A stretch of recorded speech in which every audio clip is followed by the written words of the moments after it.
once na nag-aim kayo, pum pum pum pum, ilalabas ang daliri, huwag nyo nang gagamitin yung safe. Make sure nakalabas yung daliri, tapos pag-aatras kayo, hindi ganyan. Yung muzzle ng baril nakaharap sa target, pipihit.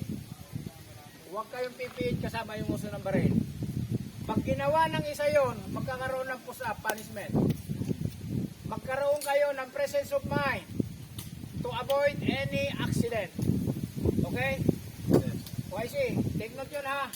Pag magkaroon ng error, merong tayong tinatawag na punishment. Okay? Yes, sir. Naintindihan natin? Yes, sir. Punishment that makes you aware and perfect. Pag malambot tayo, wala. Kaya pag binigyan kayo ng sir na 10, patay kayo dyan. Naintindihan natin? Wala pang tulog, wala push up. Wala tayong magiging mistake sa paghila. Dahil normally yan, ini-holster namin yan. Pero ang gusto ko, you know how to handle firearms. Naintindihan po natin?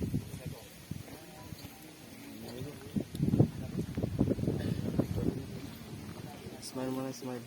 Tuwit ako eh.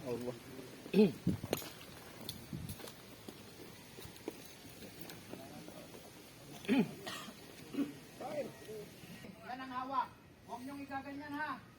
Make sure na sa target. Pagpunta niyo ngayon sa 5 meters. Error at hindi nakinig. Bahala na si sir sa inyo. Okay?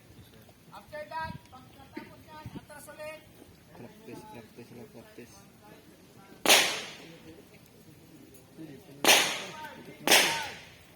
Napalayo siguro ba di?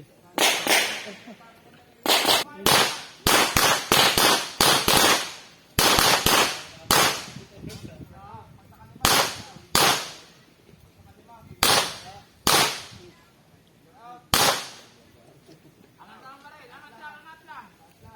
Kuya, angat ang baril. Wala na, tapos na yung 2-5. Lakad nyo.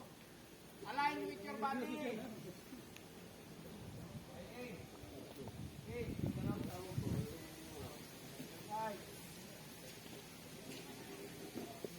Malayo na po yan. Dahan lang kalapit.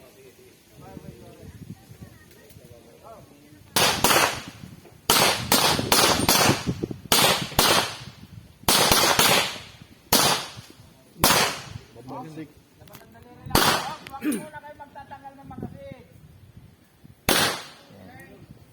Release mo kasi. Para